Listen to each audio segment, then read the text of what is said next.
ഒരു ബേസ് ഉണ്ടാക്കിയെടുക്കണം. ഉണ്ടാക്കിയെടുത്തിട്ട് അവിടെ നല്ല കാലത്ത് വചനം കൊടുക്കണം. എന്നിട്ട് നമുക്കൊന്ന്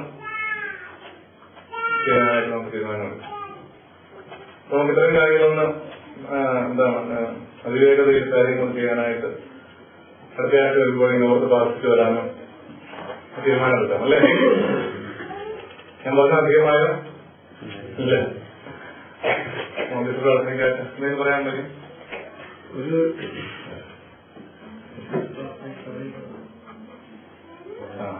പെട്ടെന്ന് ജനറലായിട്ട്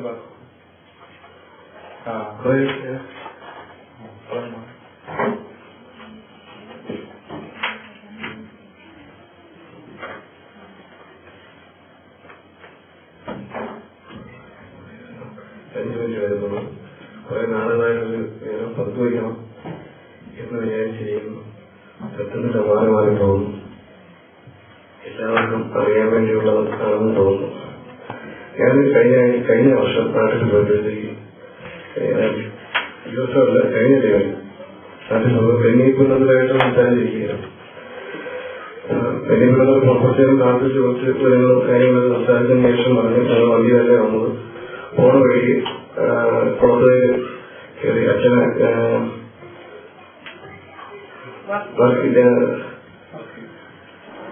വർക്കി അച്ഛനെ കണ്ടിട്ട് പ്രാർത്ഥിച്ചിട്ട് പോകുന്നു. അച്ഛനെ ചെയ്തിട്ട് പോകാം. ശരിക്കും ഞാൻ ആ ബുക്കിൽ അച്ഛനെ കാണുന്നതിന്റെ ആഗ്രഹം ഉണ്ടായിരുന്നു. കാരണം പലപ്പോഴും എന്റെ കഥയിൽ ധ്യാനം നടത്തിയ സമയത്ത് അതുപോലെ പല സമയം അമേരിക്കയിലായിരുന്നു കൂടെ അച്ഛനെ കാണുന്നുണ്ടായിരുന്നു. പക്ഷെ ആ സമയങ്ങളിലൊന്നും എനിക്ക് അച്ഛൻ്റെ അടുത്ത് ധ്യാനത്തിന് അവിടെ കൂടാൻ പോയിട്ടുണ്ട്. അല്ലാതെ എനിക്ക് ഈവൻ ഞങ്ങളുടെ ധ്യാനത്തിൽ പോലും എനിക്ക് പ്രാർത്ഥിക്കാൻ അവസരം കിട്ടുകയോ അച്ഛനത് അങ്ങനെ കിട്ടിയില്ല. അപ്പൊ ഞാൻ ചെയ്തത് ചിലപ്പോൾ അച്ഛനായിട്ടുള്ള പനക്കിടത്തിൽ പറഞ്ഞാൽ ഓർത്തു. പനക്കിടത്തിനായിട്ട് വളരെ ക്ലോസായിരുന്നു. എനിക്ക് ഒത്തിരി പ്രശ്നമുള്ള സമയങ്ങളിൽ അച്ഛനോട് പ്രാർത്ഥിക്കുകയും ചെയ്തു. അച്ഛൻ ഇങ്ങനെ എന്നോട് വിട്ടുപോകും. ഇങ്ങനെ ഒരുമാതിരി ഞാൻ എന്തെങ്കിലും കാര്യം പറയുമ്പോൾ ജീവന്റെ ഉള്ളിൽ അച്ഛനെ പറഞ്ഞു. പക്ഷേ അച്ഛൻ്റെ പൊട്ടനാണ്. എന്താ ഇങ്ങനെ പ്രശ്നം പറയുന്നത്? അല്ലെങ്കിൽ വിഷമിച്ച് പ്രശ്നം പറയുമ്പോൾ അച്ഛനിങ്ങനെ പ്രശ്നങ്ങൾ നടന്നു പോകും. ആദ്യം എന്താ വെച്ചാൽ വളരെ അറിയാം. സമയം പറയുന്നത് സിസ്റ്റം മൊത്തം എന്റെ പേരിൽ കൊണ്ടുപോകുന്ന അങ്ങനെ എല്ലാവർക്കും വളരെ പ്രശ്നം ഏറ്റവും ആദ്യം പോലെ ഉള്ളതാണ്. ഞാൻ നന്നായിട്ട് അറിയുകയും ചെയ്യും. രണ്ടു പ്രാവശ്യം പല സ്ഥലങ്ങളിൽ ഇങ്ങനെ വെച്ചപ്പോൾ എല്ലാ കാര്യങ്ങളും വന്നു വെച്ചപ്പോൾ ഓരോ വലിയ ഉപദേശവും നിരാകരമായിരിക്കും പോകും. അങ്ങനെ വെച്ചുകൊണ്ട് എന്റെ ചെറിയ അടുപ്പം പറഞ്ഞതുപോലെ എനിക്ക് സ്വന്തമായിരുന്നു. കാരണം നമുക്കൊരു ഉപദേശവും ഒരു സന്ദേശവും എഴുതലും ഉണ്ടെങ്കിൽ നമുക്ക് അങ്ങനെ അച്ഛൻ ഇരിക്കുന്നത് പെട്ടെന്ന് ഷാർജയിലോ ഷാർജയില് ഞാൻ അച്ഛൻ്റെ ധ്യാനം നോക്കി ആദ്യമായിട്ട് ഏറ്റവും ആദ്യത്തെ അച്ഛൻ്റെ ജംസയാത്രയാണ്. അങ്ങനെ വന്നിറങ്ങിയപ്പോൾ അച്ഛനെ കയറി എല്ലാവരും കെട്ടപ്പെടുന്നു. തുണിയെന്ന് പറഞ്ഞ് കെട്ടിപ്പെടുന്നത് പിടിച്ചിട്ട് എന്നെ കൂടെ അവിടെ ഇട്ടാൻ പഠിക്കണം. ഞാൻ ഫസ്റ്റ് സാഹചര്യം ചെയ്യാം. ഞാൻ പറഞ്ഞ അച്ഛൻ്റെ വിഷമം എന്താ ഞാൻ പറഞ്ഞ അച്ഛൻ ഇപ്പോഴിങ്ങനെ എന്നെ ഭയങ്കര സ്നേഹത്തിൽ പക്ഷെ പല സമയത്ത് ഞാൻ അച്ഛനെ തോന്നുമ്പോഴത്തേക്ക് അച്ഛൻ ഏറ്റവും ഒരു കാര്യത്തിൽ എനിക്കൊന്നും ഒരു മറുപടി പറയാതെ അച്ഛനൊന്നും ചെയ്യാൻ അവർ ഒരു ഉപദേശം നൽകാൻ ചെയ്തില്ല. അത് ശ്രീയുടെ കാര്യത്തിൽ ഞാൻ പ്രാർത്ഥിച്ചത് എനിക്കൊരു മറുപടി കർത്താവ് പറഞ്ഞില്ല. കർത്താവ് മറുപടി ഞാനെന്താ ചെയ്യുന്നത്? ശ്രീന്റെ കാര്യം വേറെ കാര്യം കർത്താവ് ചെയ്യും. എനിക്ക് മനസ്സിലായി ആ വർഷങ്ങളിൽ എളുപ്പത്തിലുണ്ടാകുന്നത് വെക്കാപ്പം വഴി താമസിക്കുന്നതിലൂടെയാണ് അത് ആളുകളിൽ ആദ്യം ഓർത്ത് ഞാനപ്പം അപ്പോഴാണെങ്കിൽ ക്ലിയറാക്കി. അതുപോലെ ഞാൻ ഓർത്ത് വർഷത്തിനെ കുറിച്ച് ഓർത്ത് ഞാൻ പലപ്പോഴും അച്ഛന്റെ കാര്യം നോക്കുമ്പോഴത്തേക്കും അച്ഛൻ എനിക്ക് വേണ്ടി സന്ദേശം എനിക്ക് പ്രാർത്ഥിക്കരുതില്ല. ചിലപ്പോൾ അച്ഛൻ നമുക്ക് ഉള്ളതായിരിക്കുന്നില്ല. കാരണം ആ ഇതാണ് ഞാൻ അച്ഛനെ കാണാതെ പോകാൻ പറഞ്ഞ് അല്ലെങ്കിൽ അച്ഛനെ ഇഷ്ടമുണ്ടാകില്ല. അച്ഛനായിട്ട് അച്ഛന്റെ ക്ലാസ്സുകളും എല്ലാം വളരെ ഇഷ്ടമാണ്. അങ്ങനെയുള്ളതാണ് വേറെ പോയിരിക്കുകയും ചെയ്യും. അപ്പൊ പെരുമാറുന്ന മാത്രമേക്ക് അങ്ങോട്ട് പോകണം. അങ്ങനെ ആ പറഞ്ഞനുസരിച്ച് മാത്രമാണ് അച്ഛൻ വയസ്സായിരിക്കുന്ന കഴിഞ്ഞ ദിവസം പെരുമാറുന്ന കിടന്നു. അച്ഛനെ കുറിച്ച് അറിയാവുന്ന അച്ഛനെ വളരെ ക്രിസ്ത്യാനിറ്റിയിൽ വളരെ വരങ്ങൾ വളരെ വ്യക്തമായ ഈ വളരെ ക്ലാസുകൾ കുഴപ്പമില്ലാതെ കേരളത്തിൽ നടക്കുന്നത് അന്നും ഇന്നും ഏറ്റവും കൂടുതൽ. അപ്പൊ അച്ഛനടുത്ത് എഴുന്നേറ്റ് അച്ഛനടുത്ത് എഴുന്നേറ്റ് എന്തെങ്കിലും അന്ന് സമയങ്ങളിലും കഴുത്ത് ഓപ്പറേഷൻ കഴിഞ്ഞ് വലിയതായി മോശമായിട്ടിരിക്കുന്നു. അതിങ്ങനെ പലയിടത്തും പറഞ്ഞു അതിൽ കഥയായി തീരും. ഞാൻ ആർക്കും പറയത്തില്ല. ഇത്ര വരെ എന്തെങ്കിലും പറയത്തില്ല. അതെനിക്ക് പറയുന്നത് എനിക്ക് ഇഷ്ടമല്ല. ഒരു കേസ് എനിക്ക് പറയാൻ ഇഷ്ടമില്ലാത്ത ഒരു സമയമായിരുന്നു. അപ്പൊ അതിനൊക്കെ ഇങ്ങനെ ചുമ്മാ ഇങ്ങനെ വന്ന് അവിടെ അപ്പൊ പരിചയപ്പെട്ടപ്പോൾ എനിക്ക് മനസ്സിൽ ഓർമ്മയുണ്ട്. അവിടെ വന്ന് എന്റെ ഒരു സംസാരിച്ചില്ല. ഒരു കാര്യം ഞാൻ അങ്ങോട്ട് എന്റെ പ്രശ്നമുള്ള ഒരു കാര്യം ഞാൻ സംസാരിക്കും. അങ്ങനെ അച്ഛൻ ചോദിച്ച് വേറെന്താ കഴുത്തിൽ കുഴപ്പമില്ല. പ്രേമാണ് കഴുത്തിലൊരു ഓപ്പറേഷൻ ഉണ്ടായിരുന്നു, അത് ഇത് ചെയ്ത് അതിപ്പോ ശരിയായി കുഴപ്പമില്ല. എനിക്ക് സംസാരിക്കാൻ ഇഷ്ടമല്ല. എന്റെ പ്രശ്നങ്ങൾ സംസാരിക്കാൻ ആഗ്രഹിക്കുന്ന സമയവും പ്രേമാണ് അച്ഛൻ്റെ. അപ്പൊ വീണ്ടും അച്ഛൻ ചോദിച്ചു കഴുത്തിലെന്താ കഴുത്ത് എന്താ പറ്റിയത്. അപ്പൊ ഞാൻ വീണ്ടും ഒരു ജീവിതം ഒന്ന് വീണു. അച്ഛന് വേറെ വേണ്ടത് കഴുത്ത് മാത്രമാണ്. അങ്ങനെ നിങ്ങൾ നോക്കിയിട്ട് വീണ്ടും ചോദിക്കുന്നത് മനസ്സിലായി. എനിക്ക് തോന്നി അച്ഛൻ ചുമ്മാ ഒന്നും ചോദിക്കുന്നില്ല. പത്തിനൊക്കെ എനിക്കറിയാം അച്ഛൻ നമ്മൾ പറയുന്ന കാര്യമില്ല കേൾക്കുന്നത്. കർത്താവ് ദൈവം പറയുന്ന കാര്യമൊക്കെ കേൾക്കുന്നു. നമ്മൾ പറയുന്ന കാര്യം കേൾക്കാറില്ല. അതും തെറ്റാണ്. പ്രായമായിരിക്കുന്നത് പ്രേമനികൾ ബന്ധം സംഭവിക്കുന്നുണ്ട്. അച്ഛൻ വ്യക്തമായി ചോദിച്ചെന്താ ചെയ്യുന്നത് ഇങ്ങനെയാണ്. അത് എന്ത് സംഭവിക്കണം.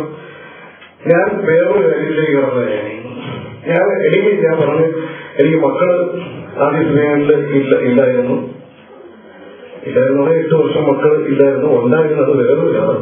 ഉണ്ടായിരുന്നു പറഞ്ഞാൽ എവോഷൻ ആദ്യ സമയങ്ങളിൽ പഠിക്കേണ്ട സമയങ്ങളിൽ എവോഷൻ ഫസ്റ്റ് എഴുതി കഴിഞ്ഞു. പിന്നെ എന്താണ് ഇടയ്ക്കുള്ള നിസ്കാരൊക്കെയായിട്ട് രണ്ടെണ്ണം ചെയ്തു. അത് ഈ മഞ്ഞാക്കത്തിൽ വന്നപ്പോഴാണ് അത്രത്തോളം ബോധ്യത്തിലേക്ക് വന്നത്. അതിനെ സ്നാനപ്പെടുത്തി ഞങ്ങൾ അറിവിന് വേണ്ടിയാണ് സംഭവിക്കുന്നത്. അതിന് പേര് കൊടുക്കുക. ആ ഉണ്ടായോ എങ്ങനെ പോയി നമ്മളായിട്ട് വേണ്ടെന്ന് വെച്ചാൽ വേറെ കാര്യം. നഷ്ടപ്പെട്ടു പോയത് അതിലും ദൈവം ജീവൻ തന്നെങ്കിലും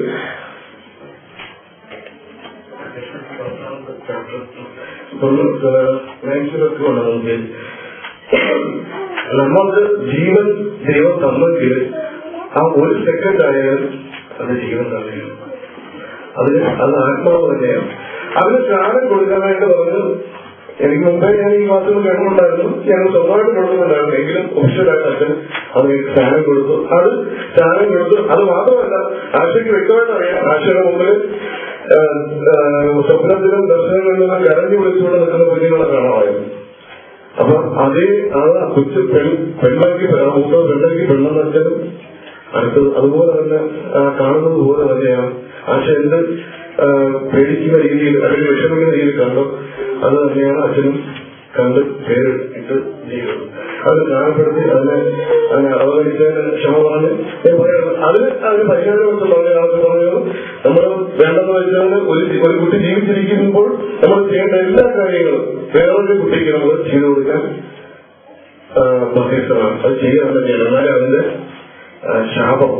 പാപം ദൈവം ക്ഷമിക്കും. പാപമായിട്ടുണ്ട് അതിലൂടെ ഉള്ള ശാപം മാറണമെങ്കിൽ അങ്ങനെ ചെയ്യണം. നമ്മളെ ഏറ്റെടുക്കും. അതിനുവേണ്ടി ഞാൻ പ്രാർത്ഥിക്കുന്നു, അന്വേഷിക്കുന്നു. ഞാൻ വേറൊരു കാര്യത്തിലേക്കാണ് വന്നത്. ഈയുമായിട്ട് ബന്ധപ്പെട്ടതുകൊണ്ടാണ് ഞാൻ പറയുന്നത്. കുട്ടികളെ എക്സ്പോസില്ല.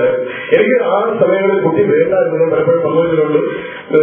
ജോലി ആത്മീയ ജോലി കാരണം ആത്മീയമായിട്ട് ജോലി 24 മണിക്കൂർ എല്ലാ ദിവസവും ദുബൈക്ക് പ്രത്യേകിച്ച് ദുബൈ ആയതുകൊണ്ട് ഞാൻ കുട്ടിയെ എനിക്ക് തരലേന്നായിരുന്നു. ആ സമയങ്ങളിലാണ് ജോണസ് ചെറിയ വിളിച്ച ഷാർജയിൽ ഞാൻ കോമ്പെടുത്തു. അച്ഛന്റെ കാസറ്റുകൾ ആദ്യമായിട്ട് ഇംഗ്ലീഷിലും മറ്റവരുടെ രീതിയിലും കൊടുത്തുകൊണ്ടിരിക്കുന്നു. ആ സമയത്ത് അച്ഛൻ ഒരു ദിവസം ഉച്ചയ്ക്ക് എനിക്ക് ജോലിയില്ല. എന്റെ സ്വന്തം എനിക്ക് ഓർമ്മയില്ല.